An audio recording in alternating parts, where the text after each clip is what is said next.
Bonjour à tous. Avec la paracha Kedoshim, nous sommes exactement au cœur géographique de la Torah, ce qu'on pourrait appeler la paracha du cœur du rouleau de la Torah. Elle est aussi connue sous le nom de code d'éthique biblique. Dans cette paracha figurent des injonctions d'éthique, comme par exemple le devoir d'aimer son prochain, de respecter ses parents, de s'assurer qu'on ne favorise pas le fort aux dépens du faible, de survenir aux besoins des plus pauvres ou encore de faire la justice autour de soi. Il y a une autre particularité dans cette paracha, c'est son début, les premiers mots de cette paracha, Kedoshim Tiyu, Ki Kadosh Ane Adonai, un premier verset qui, selon la tradition, est prononcé Be'akel. Le peuple est réuni et l'aurait entendu directement de la bouche de l'Éternel et non pas par l'intermédiaire de Moïse. Ce fameux verset, vous serez saints parce que moi, l'Éternel, je suis saint. Et donc, cela fait dire à nos sages que chacun d'entre nous doit d'une certaine manière entendre cet appel. Chacun d'entre nous est appelé à la sainteté. Alors bien sûr, c'est un verset qui n'est pas évident à comprendre. Encore faudrait-il comprendre ce que l'on entend par saint. Vous le savez, les saints n'existent pas dans le judaïsme. Aucun héros biblique n'est parfait ou exemplaire. En fait, le mot qu'on traduit ainsi, kadosh, signifie littéralement séparé, mis à part, distingué. Chacun d'entre nous est à part, distingué, différent de l'autre. Nous nous devons d'être distingués ou d'opérer des distinctions. Quand je lis ce passage, très souvent je pense à un film comique des Monty Python, que vous connaissez peut-être, qui s'appelle La vie de Brian. Dans ce film, il y a une scène célèbre. Le film raconte l'histoire d'un homme que tout le monde prend pour le Messie.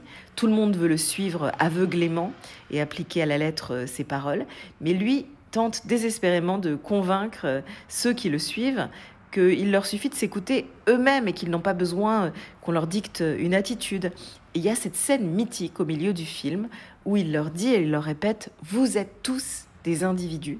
Et là, la foule répond comme un seul homme en hurlant « Nous sommes tous des individus, nous sommes tous des individus ».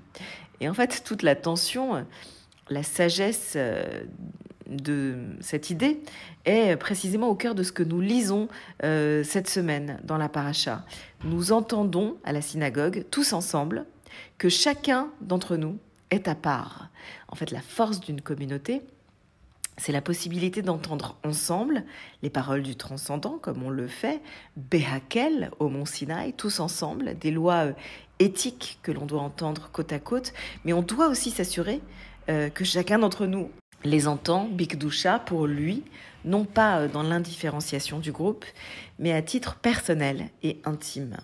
Se comporter de façon éthique, c'est vivre dans la Kedusha, c'est-à-dire reconnaître que l'autre est distingué de moi, séparé, et que je dois pour autant lui reconnaître des droits, lutter pour que ses droits soient respectés, ne pas me substituer à lui, entendre à sa place, mais savoir qu'il est suffisamment autre, différent, pour avoir sa place à mes côtés avec sa propre voix, avec un E ou avec un X. La notion de sainteté, vous l'avez compris, c'est une notion de séparation, de mise à part. Et elle est à l'œuvre également dans l'idée d'un statut d'un peuple mis à part. C'est la fameuse idée d'élection qui est souvent si mal comprise, parce que certains l'entendent comme une forme de supériorité, ce qu'elle n'est absolument pas. En aucune manière, la mise à part du peuple d'Israël n'est une supériorité. Elle ne donne aucun droit, mais on pourrait dire simplement des devoirs, d'où la longue liste d'interdits d'ordre éthique et moral qu'on lit dans la paracha. Il faut agir avec équité, avec éthique. Mais l'idée d'une supériorité de l'élection est absente du texte.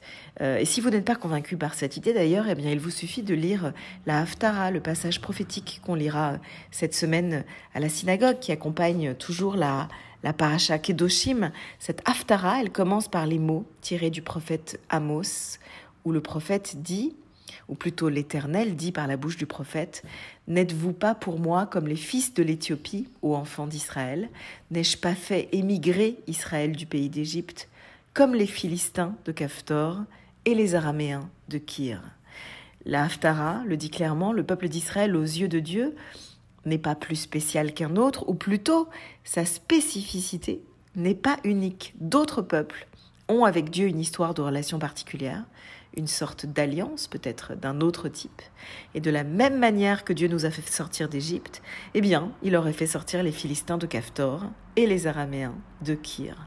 En clair, le prophète nous demande de ne pas élever notre relation unique à Dieu en une relation exclusive, mais de reconnaître que l'élection est simplement la distinction d'un type particulier, à part, de relation à Dieu. Et c'est une distinction qui nous oblige. Je crois que c'est une leçon importante que celle-ci par les temps que nous vivons, en un moment où des particularismes font peur, parce qu'ils s'installent dans des compétitions de récits, comme si plusieurs vérités ou plusieurs récits ne pouvaient pas cohabiter.